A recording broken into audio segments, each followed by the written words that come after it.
Ngaco ya? Ini terkait dengan akselerasi ya. Oke. Tadi kelas 1 lompat kelas 3. Jangan-jangan nyokap lu atau ortu lu deket sama kepala sekolah kali. Wih deh, ngaco. Deket ya nggak tahu ya. Gitu kan maksudnya deket kayak gimana gitu kan. Temenan gue juga nggak tahu, mungkin teman SD dulu kan. Cuman ya kalau yang gue lihat, ya akselerasi karena gue rajin. Gue nggak pernah.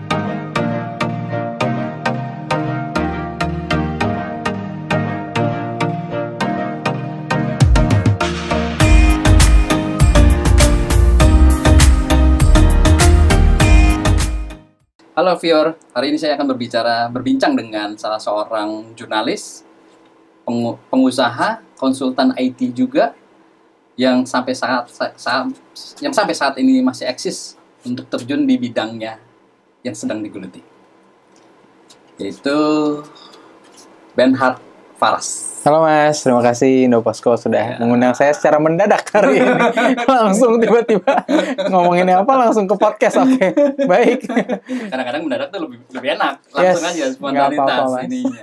Kebetulan hari ini juga Hari Sumpah Pemuda ya. Yes, betul. Jadi kita berbicara tentang pemuda dan inspirasi apa sih yang akan diikuti oleh pemuda-pemuda saat ini untuk pembangunan Indonesia. Mumpung masih muda ya Mas. Ya, kapan lagi. Siap. Ini yang muda yang bergairah. Amin. Oke. Ben, saya panggil Ben aja, Ben ya. It's up to you, Mas, tapi biasanya teman-temanku manggilku Bern. Ben, oke, Ben. Bisa ceritain dong tentang sosok lo dong. Seperti apa dari kecil dulu ya sampai saat ini gitu lah. Oke, kalau dari kecil mungkin gue lahir di Bandung. Simpelnya gue lahir di Bandung tahun 1995. Gue lahir dari keluarga yang biasa-biasa aja, tidak kekurangan, tapi tidak berlebihan gimana juga. So, gue bisa bilang keluarga gue ya biasa-biasa aja gitu, kayak keluarga-keluarga pada umumnya di Indonesia. Gue TK gue di Bekasi, SD gue di Jakarta, SD gue di Bekasi juga, SMP gue Jakarta Timur, SMA gue di Jakarta Selatan dan Australia. Dan kalau dari kecil bisa dibilang gue anak yang sangat nurut sama orang tua. Dan gue bangga. Dan itu diharapkan sama orang tua ya? Emang ada nggak orang yang... Kan orang tua selalu beranggap, anak harus nurut nih sama orang tua. Iya, gue sangat nurut sih dulu sama orang tua gue. Pernah nakal nggak? Nakal pasti ya. Iya, gitu kan. Gue sih kayaknya mungkin bikin nyokap gue sedih pastinya pasti pernah. Iya.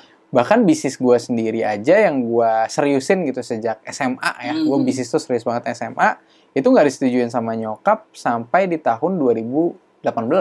Jadi SMA tuh kan 2010 ya. Gue mulai bisnis secara serius 8 tahun tuh. Baru nyokap kayak, oh iya ini kayaknya memang jalan yang baik buat anak saya gitu. Jadi ya kalau ngomongin nakal iya. Cuman, dan gue juga nggak selalu sepaham sama orang tua gue.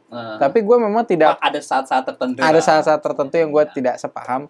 Tapi gue lumayan, ya dari TK sampai gue SMA, gue tuh orang yang benar-benar nurut banget gitu. Kayak nyokap gue lesin gue apapun, ya gue les. Nyokap gue minta gue akselerasi. Dan ya kayak gitu sih. Ini ada yang istimewa dari diri lo nih. Salah satunya jiwa entrepreneurship-nya. Alhamdulillah. Dari awal bisa ceritain dong. Karena kan dari SD sudah mulai mulai dagang, tahu itu bisnis seperti apa gitu. Oke, jadi awalnya mungkin banyak orang yang tadi kayak Mas juga kan sebelum sesi ini kan nyangka, oh orang tua lo pebisnis gitu. Jujur enggak gitu. Bokap gue dosen, nyokap gue ibu rumah tangga yang dulunya pernah kerja di salah satu bank. Jadi tidak ada sama sekali sejarah keluarga gue yang pebisnis. Tapi kenapa bisa gue berbisnis? Karena awalnya nyokap gue udah minta gue untuk mandiri. Jadi keluarga gue tuh memang keluarga yang sangat pendidikan, Mas. Oh, pendidikan tuh nomor 1. Lo harus, jadi nanti SD SMP bagus, SMA. Udah di listing tuh sama nyokap gue tuh. SMA favorit, SMP favorit. Sampai kuliah, nanti kamu harus sampai S3 di umur sekian. Jadi dari awal, pendidikan tuh udah paling penting di keluarga gue. Nah, sampai akhirnya gue kelas 1 akhir, gue ke rumah teman. Main game. Ada PlayStation, Mas. Gue suka banget. Kelas 1 SD tuh ya? Kelas 1 SD. Gue lihat itu kayak, ya suka banget lah. Gue addicted to it lah. Anak kecil kalau game kan udah sangat... Pasti seneng. Gue pengen punya dong, gitu. Kenapa temen gue punya, gue gak punya, gitu. Akhirnya gue bilang ke nyokap, gue pengen punya PlayStation. Nyokap gue bilang, Mama gak mau beliin PlayStation, karena itu gak ada gunanya untuk pendidikan. Kalau itu ada, kamu bisa cari penggunaan itu pendidikan, mau beliin. Kalau kamu minta laptop, mungkin mau beliin. Tapi kan waktu itu gue SD, gue nggak tahu laptop gunanya apa. Jadi gue nggak minta laptop. Gue maunya PS. Nyokap gue bilang, ya udah kamu cari uang kamu dengan cara jualan atau apapun. Gue nggak ngerti cara jualan juga. Sampai suatu hari, nyokap beliin stiker. Gue nggak mau sebut mereknya ya. Tapi intinya stikernya itu Rp1.000. Dapat 100 stiker kecil-kecil. Dan dulu semua anak bukunya tuh disampul. Oh iya. Ya, jadi dari sampulan buku itu gue tempel tuh 2 biji, 3 biji, gue bawa ke sekolah, stikernya gue bawa. Temen gue minta. Dan pas temen gue minta, dia ngasih gue duit. Receh. Gue inget banget duit receh pertama gue tuh 200 perak atau 300 perak. Koin deh. Koin. 300 gitu dia ngambil doang dari saku anak SD, terus kayak, ini buat lo gitu. Buat apa? Itu kan tadi gue... Padahal lo gak minta kan? Gue gak minta. Itu kan tadi gue tempel stikernya. Disitulah baru gue mikir kayak, oh gini caranya dapet duit gitu. Lo bisa menyenangkan orang, lo bisa memenuhi kebutuhan orang lain. Ya udah, dari situlah gue mulai bisnis gue. Dari stiker, cetak kartu nama, jualan es, dan lain-lain tuh kepikirannya awalnya eureka momennya dari situ. Nah, gitu. Kalau jualan es, siapa yang bikin? Ben? Jualan esnya, waktu itu ada tukang es di sekolah gue. Terus dia kayak kurang... kelas 1 juga? Gue lupa sih, tapi mungkin kelas SD, masih SD.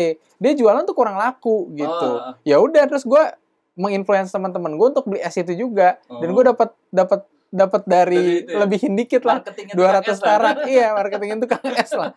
Ya itu, kartu nama pun gue dapat dari kayak gue bilang kan, teman gue ada yang nyetak kartu nama, bagiin ke gue buat sunatan. Oh iya. Ngundang sunatan dulu waktu SD. Terus gue mikir, oh nih kayaknya berarti yang kan pasti semua cowok ujungnya sekolah Islam semua disunat dong. Iya, gitu kan. Ya udah, iya kan. Gimana kalau gue bikin kartu nama gue? Gue juga nanya ke nyokap abis itu bilang, coba aja ke tante ini. Nah, barulah gue kontak tante itu, gue nyetak kartu nama. Jadi ya memang, gue bisa dibilang cukup oportunis aja sih orangnya. Kayak gue ngelihat itu opportunity yang bagus, bisa menguntungkan semua orang dan orang happy ya, I'll do it. Gitu. Di SMP, melakoni juga? Di SMP itu, gue mulai lebih step up lagi. Jadi gue mulainya, tadi gue udah rada malas bisnis, karena gue kayaknya lumayan addicted to game. Gitu, gue lumayan kecanduan game lah. Karena gue dulu udah punya komputer yang lumayan oke, terus gue bisa main game-game terbaru. Di situ gue lebih banyak consulting teman-teman aja. Misalnya teman minta tolong komputernya diapain atau gimana segala macam, gue bantuin servisin dan lain-lain. Tapi itu nggak jadi hal yang serius. Dan di situ mungkin gue bisa bilang passion bisnis gue berkurang. Gitu, kegairahan gue bisnis tuh berkurang karena gue udah ngerasa gue punya alat-alat yang gue butuh buat main. Gitu, gue udah nggak butuh lagi sampai gue butuh kamera. Gue butuh kamera dan gue ikut ekskul fotografi. Temen gue kameranya tuh DSLR kan ada pucuknya dikit gitu kan. Wah, menarik juga nih gitu. Sedangkan kamera gue cuma style biasa peninggalan bokap yang udah pernah dipakai bokap gitu. Ya, gue ngerasa kalau gue cuma pakai ini gue nggak hasil foto gue nggak akan bisa sebagus dia. Kamera digital apa kamera masih film? Digital. Tapi ya yang kotak tuh style. Dulu bilangnya tuh style gitu kan. Ya udah gue punya itu, akhirnya gue nabung buat beli. Itu gue mulai bisnis lagi. Gitu. Mulai banyak sih mas, rata-rata gue resell sih. Jadi dari SD sampai SMP tuh rata-rata resell semua. Gue ngejualin barang-barang orang aja. Orang punya barang apa gue jualin lagi. Sekalian lo bisa ketika memperoleh pendapatan lo beliin tuh alat-alat kamera segala macam. Gue beli gadget kayak beli komputer, beli apa gitu. Beranjak ke SMA? Beranjak ke SMA makin serius. Iya, jadi SMA waktu itu ada tren gelang power balance. Itu dari situ gue lumayan banyak dapat klien. Gue lupa exactnya berapa, cuman intinya dalam 2 minggu 1 bulan itu gue udah dapet ribuan orang yang beli itu. Karena gue jualnya nggak ke satu orang satu. Jadi kalau lu misalnya mau beli, terus lu bisa beli 2 atau 4, gue bikin paket-paket. Makanya gue bisa jual banyak banget. Dan waktu itu gue jual itu karena gue pengen beli iPhone. Karena teman-teman gue punya iPhone. Iya, dan gue dulu suka banget main tap-tap. Jadi gue tuh bukan pengen gadgetnya dulu, tapi gue pengen gamenya di dalam gadget itu. Nah, untuk dapat itu gue harus jualan. Nah, itulah awal mulanya. Habis itu banyak pensi sekolah, banyak sparring karena gue dulu suka basket. Ya banyak yang bikin jersey apa segala macam. Mulailah bisnis konveksi yang gue bisa bilang itu bisnis. Jadi sebelum gue SMA gue ngerasa gue cuma dagang-dagang doang. Jual orang punya apa gue jual lagi. Reseller aja. Tapi sejak gue konveksi itu gue ngerasa itu udah bukan dagang lagi. Tapi gue berbisnis di mana gue memproduksi produk gue sendiri. Gue belajar proposalnya, gue belajar pitchingnya, gue belajar marketing, branding. Itu dari situ semua. Otodidak apa? Otodidak. Kalau bisa dibilang otodidak secara 100% dari gue, enggak. Karena gue tahu apapun yang ada di dunia ini tuh pasti diciptakan oleh Tuhan gitu. Yeah. Jadi gue kan ngeklaim diri gue itu adalah seorang pengusaha, inovator, jurnalis. Kenapa gue nggak mau ngeklaim kreator gitu? Karena kan orang biasanya kayak gue bikin handphone berarti gue kreator handphone. Menurut gue saat gue sudah mendalami lagi gitu, ya semua yang ada di dunia ini tuh diciptakan Tuhan. Tapi yang gue buat itu inovasi aja. Yang udah ada adonannya udah ada. Gue jadi apaan adonannya ya gitu. Jadi dari situ sih. Ide dari situ. Nah, kan di SMA akselerasi ya? Aksel juga betul. Dari kelas 1 lompat ke kelas 3. Iya. Itu ya. Dulu waktu awal-awal kaget nggak? Karena gue orang yang sangat menurut kepada orang tua gue, jujur gue bahkan nggak tahu akselerasi itu akan seperti apa. Pas nyokap gue pertama kali ngomong waktu gue SMP, kelas 3, nyokap gue bilang, kamu nanti SMA harus akselerasi ya gitu. Kamu harus bagus nilainya dan segala macam. Jujur gue nggak ngerti akselerasi itu ntar kehidupan gue akan seberubah apa, gue nggak tahu gitu. Tapi yang gue tahu emang kehidupan gue dari sejak gue TK udah banyak les kan. Pulang sekolah les. Aja?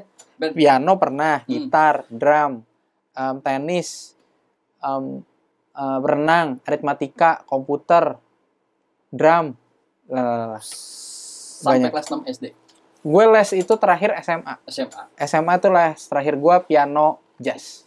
Piano jazz. Iya, jadi dari kecil gue piano klasik, SMA gue pindah ke jazz karena gue bosan banget sama klasik. Masih bisa memainkan alat musik itu? Masih, walaupun memang tidak sehafal dulu ya. Karena gue kan gak tiap hari ngasah. Kalau dulu gue kalau gue nggak latihan, wah nyokap cerewetnya minta ampun. Iya. Dan memang dulu sempat ada momen gue bener-bener kesel banget mas. Gue nggak mau latihan. Oh, ada lagi ngambeknya lah. Ada lagi ngambek ya. Itu cuman kayak mungkin sekali 2 kali aja. Sampai bokap gue bilang kalau misalnya kamu nggak mau latihan, pianonya papa bakar. Karena gue masih kecil gue percaya. Dan gue tahu banget piano tuh belinya second dari orang bule gitu ya, orang luar negeri yang mau kembali ke negaranya. Piano klasik? Piano klasik. Bokap gue beli second murah gitu. Tapi ya maksudnya murah tuh nggak murah-murah amat lah ya.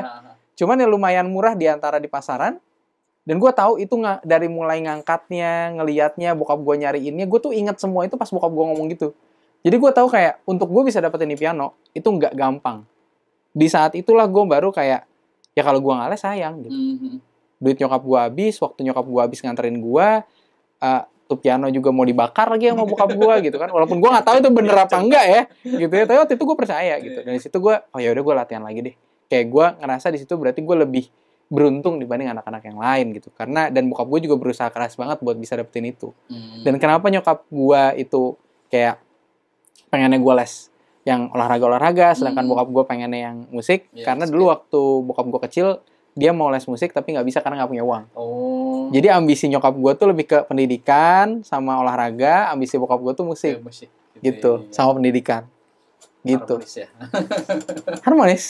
Terus mengatur belajarnya gimana? Dengan kepadatan les-les kalau malah waktu itu. Jujur dulu gue nggak pernah mikirin itu mas. Nggak pernah ya? Jalanin aja. Pagi PR masih sempat dikerjakan? Selalu sempat dikerjakan. Ada sempat gue waktu nakal di mana kayak gue nyontek PR teman gue aja kayak lebih simpel. Saat gue tiap hari effort waktu Excel ya, effort kayak capek ya gitu. Mendingan gue nyontek aja punya temen gue simpel, temen gue yang lain juga pada kayak gitu. Cuma pas sekali, 2 kali, 3 kali gue ngelakuin itu, gue bukan ngerasa berdosa, tapi gue ngerasa ilmunya nggak ada. Tujuan akhir dari gue ngelakuin itu tuh tidak tercapai. Gue cuma selesai di hari itu, tapi besok ya manfaatnya buat gue apa gitu. Jadi ya gitu sih. Gue nggak pernah ngeset kayak gue harus belajar jam berapa ya, gue harus ini gimana, sampai kuliah. Kuliah waktu itu kan gue pernah di satu momen gue kuliah jadi penyiar radio juga. Terus di Banten. Di Banten, gue jadi siaran di Banten. Terus gue ikut Duta Pariwisata Tangerang Selatan, Kang Nong. Dulu namanya, sekarang udah jadi Abang Nona. Ya, Bang Nona. Terus abis itu di waktu yang sama gue harus punya bisnis juga. Dan gue punya pacar. 5 hal ini. Dan gue ikut XL Future Leaders. Jadi gue dapet beasiswa dari XL. PT XL Aseata. 6 hal yang gue lakuin. Selama sekitar 3 bulan, 4 bulan gue ngelakuin itu, badan gue capek banget. Tipes gak? Belum tahu. Nggak, tapi Gue nggak tahu bahkan. Apa nggak sempet tapi nggak sempet sakit gitu. Sakit itu kerasa ya itu setelah 6 bulan itu gue kerasa sakit. Nah di situ gue ngerasa kayak gue baru ngecek gue sebenarnya tidur setiap hari jam berapa sih gitu. Dan gue setiap hari sebenarnya bangun tuh jam berapa sih? Itu gue baru sadar setelah gue sakit. Berapa lama lu? Gue tidur tuh paling 2 jam sampai 6 jam maksimal. Sangat kurang ya. Sangat kurang gitu dan gue tapi nggak sadar dan gue nggak pernah nge-trackin waktu gue itu loh mas kayak ya gitu. Tapi dalam posisi kegiatan itu lu pernah ngantuk nggak? Maksudnya? Pernah dong.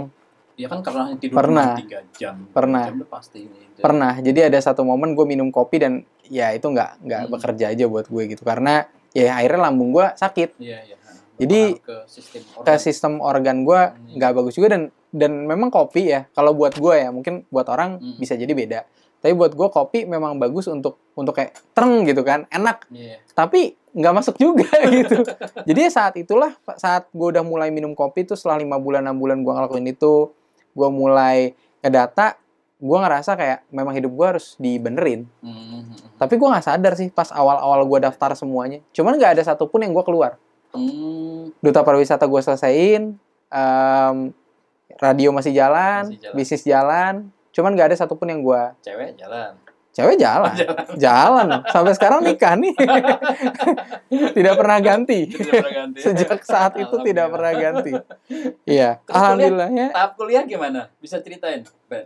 Kuliah itu gue sudah suka bisnis.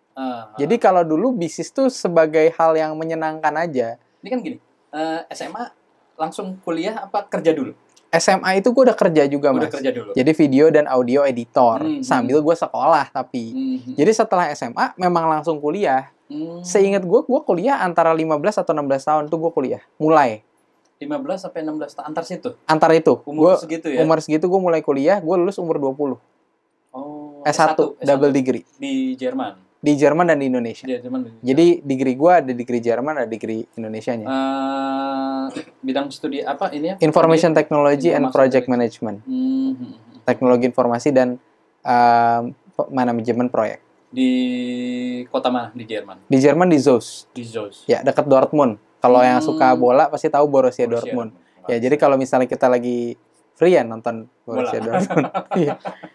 Ya, kuliah gue sih sebenarnya. Berapa lama jadi kuliahnya? Kuliah total 4 tahun. 4 tahun.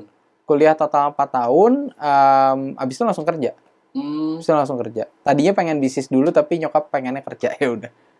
Takut durhaka. Di bidang IT? Kerjaan pertama gue itu consulting, mas. Sama facilitator.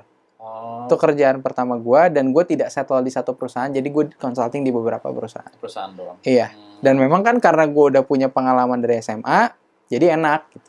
Dan memang rata-rata pekerjaan awal gue programming atau enggak quality assurance. Tapi ya masih IT lah. Gitu. Pekerjaan setelah lulus ya.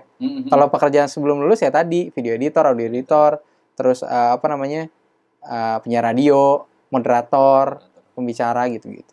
Saat ini konsultan juga. Sekarang ya itu gue jadi pengusaha, inovator dan jurnalis. Nah, yang menarik nih jurnalis nih, Ben. Iya. Kok bisa ada niat ke jadi jurnalis? Wah, gimana ya? Niat jadi jurnalis. Waduh. Jujur gue bingung. Basic lu kan programming, IT banget. Iya. Ininya. Mungkin lu bisa membantu gue nih kenapanya, tapi kalau gue sih gini mas, jadi waktu gue SMA, gue pengennya sebenarnya S1 gue tuh perfilman. Iya. Jadi memang karena gue suka ngedit video, ngedit foto, gue pengennya perfilman dan jadi director, sutradara, udah. Cita-cita gue tadinya itu, tapi karena bokap gue teknik sipil dan dia orang teknik, dosen teknik, pengen anaknya masuk teknik. Iya, teknik. Akhirnya gue milih IT, insinyur lah, ya kan? Jadi sidul lah. Iya, tukang insinyur lah yang penting.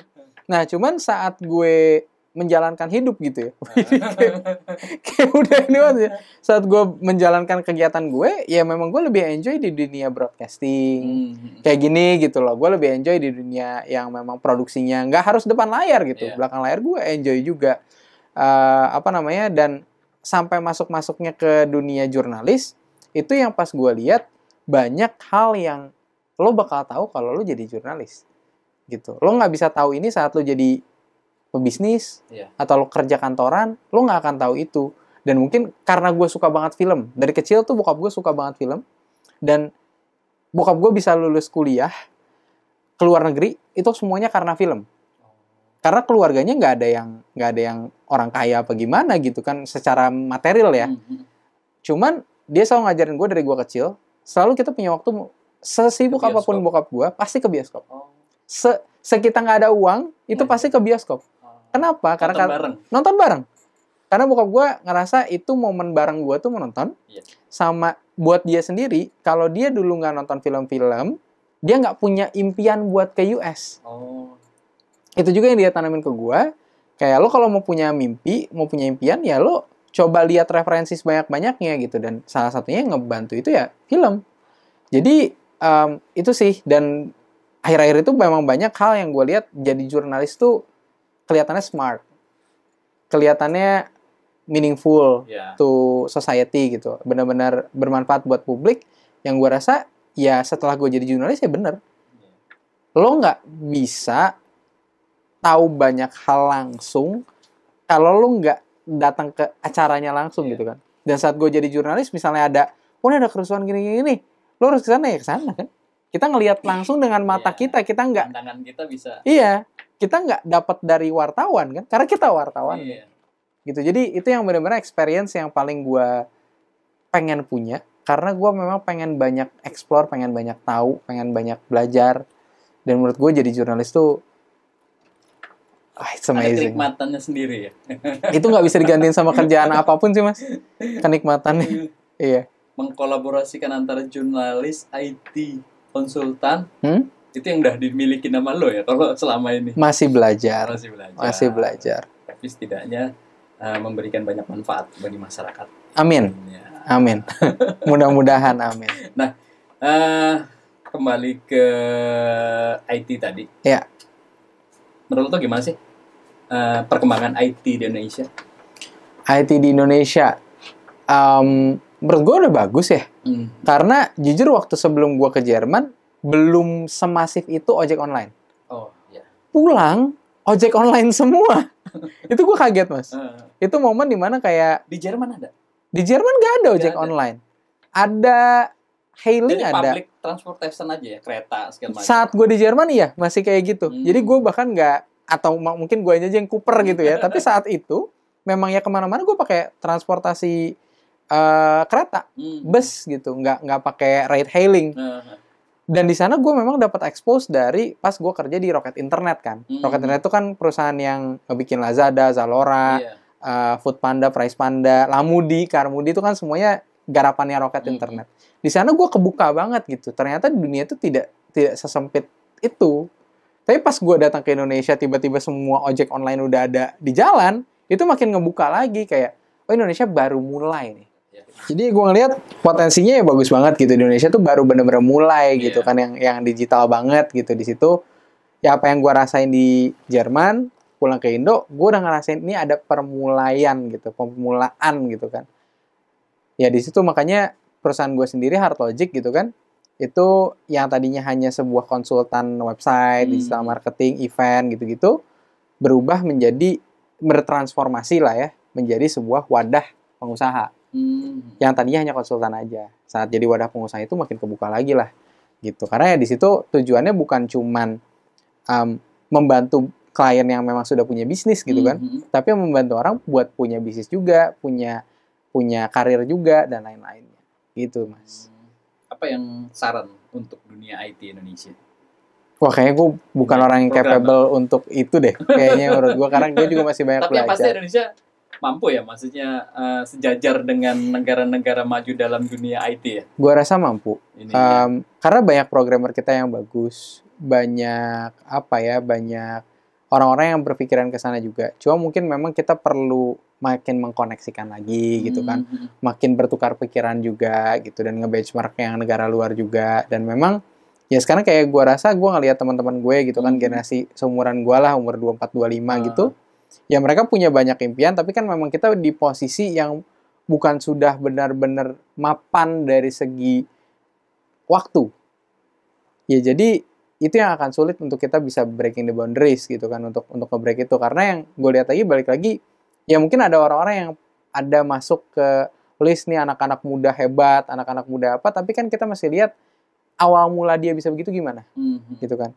Kayak nggak bisa lo samain orang yang baru mulai dengan keluarga background sekian, terus orang yang baru mulai dengan keluarga yang udah benar-benar dari awal udah tajir. Itu kan nggak bisa disamain secara apple to apple langsung. Jadi menurut gue ya, untuk kesana ya kita bisa harus saling gotong royong sih, gitu kan. Itu sih menurut gue, Mas. Kayak kalau untuk masalah IT di Indonesia, potensinya gede, dan Indonesia juga bakal jadi ekonomi terbesar gitu kan ya, salah satunya di dunia. Jadi gue rasa akan besar, tapi ya balik lagi gimana caranya kita nantinya saat itu besar, bukan menjadi konsumen terbesar, tapi jadi orang yang bisa berkontribusi secara produktif gitu. Iya, minimal ketika pemerintah sudah menggaungkan berbagai negara-negara daerah-daerah terluar terbebas dari kemiskinan internet, itu kan artinya juga SDM juga harus mumpuni juga itu. Iya, betul.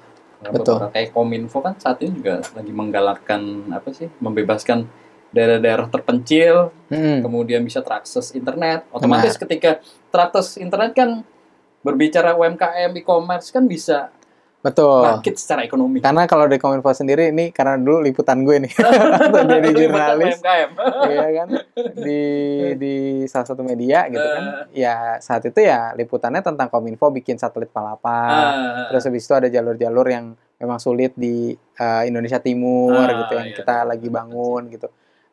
Ya menurutku bagus, dari infrastrukturnya terus didukung juga gitu kan, dari segi anak-anak yang antusiasnya juga banyak. Sekarang anak-anak kelahiran tahun 2000-an gitu, menurut gue juga udah banyak yang melek digital. Cuman ya balik lagi kan, nggak cuman bisa, tapi etikanya gimana gitu kan, attitude-nya gimana gitu, sikapnya. Jadi itu juga, jadi juga jangan cuman kayak hard skill-nya jadi bisa, tapi soft skill-nya juga bagus. Menurut gue itu dua hal yang penting sih. Bet, gue mau tahu nih, lo kan ya lebih pendidikannya lebih ke IT, programmer segala macam. Ketika menjadi wartawan dan ketika pertama kali lo bikin berita, seperti apa gambarannya? Hancur. Nggak, bukan karena IT-nya ya, tapi karena gue memang bukan wartawan pertama gue itu memang reporting. Habis itu gue punya pengalaman beberapa lagi jadi wartawan tulis ya. Gitu kan. Terus jadi tulis agak susah biasanya. Susah banget. Jujur, gue kalau bisa dibilang gue pernah kayak, lu nulis apa nih? Lu nggak bisa nulis, gue usah jadi wartawan gitu. Gue pernah digituin dan itu kayak, wah gila, gue masuk banget ke hati gue, Mas. Kayak nohok banget gitu. Karena ya gue susah untuk mereka ulang. Tapi itu gue ngerasa kayak, gue bodoh banget ya gitu kayak. Dan memang gue mengakui gue belum bisa. Jadi gue nggak marah, gue nggak kesel. Gue cuman kayak, sebodoh itu kah gue gitu. Nah tapi itu yang nge-push gue lagi. Itu yang ngedorong gue perlu belajar apa ya. Gue tiap hari tuh pasti ngeluangin waktu, pulang kerja belajar, pulang kerja belajar, pulang kerja belajar untuk gue nggak mau kalah sama teman-teman gue yang lain, tapi bukan itu fokusnya. Karena mungkin orang fokusnya lebih ke sana. Gue lebih fokusnya kayak gimana cara gue bisa mengalahkan diri gue sendiri gitu. Yang gue nggak bisa A, ya gue harus bisa jadi A. Karena untuk gue bisa menggapai tujuan gue kan gue punya koneksi ke menteri, gue punya koneksi kemana, insight gue jadi nambah, wawasan gue luas. Ya untuk ke sana, wartawan ini jalan gue. Ya gue harus bisa. Mau gimana pun gue harus bisa gitu. Itu sih kalau yang gue tangkap. Dan sebagai orang yang punya background pendidikan IT, jadi wartawan, advantage-nya pasti di bidang teknologi. Jadi waktu gue jadi jurnalis tuh di salah satu media ini gitu ya, media besar. Liputannya kemana aja? Liputannya ya pernah di Kemenlu, pernah liputan yang presiden. Tidak terkait dengan IT lah ya? Nggak pernah, awalnya nggak ada tuh, IT-ITan nggak ada sampai gue di Kominfo. Ya itu agak ada kaitannya IT, itulah yang kayak gue mikir, ini benar-benar relate nih, benar-benar terkait karena wartawan lain itu kok nggak nanyanya sampai dalam banget. Ya karena mungkin memang tidak punya basis pengalaman keilmuannya gitu kan. Ya di situ yang gue ngerasa kayak itu bermanfaat banget IT gue gitu. Karena ada beberapa program yang dicanangkan, ada beberapa software yang dipakai, ya orang cuman kayak itu software untuk apa? Tapi kan gue bisa nanya, itu software pakai apa gimana ya? Kok hitungannya kayak gini? Tapi lo cuman bisa segini doang. Nah itu yang kadang narasumber gue kayak, Oke.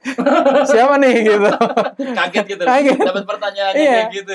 Dipikir nggak ngerti lah ibaratnya. Dipikirnya nggak ngerti gitu. Karena gue tahu kalau itu nggak masuk akal aja. Lu beli harga semahal itu kok cuma buat itu doang. Dan teknisnya tuh gimana bisa jadi kayak gitu.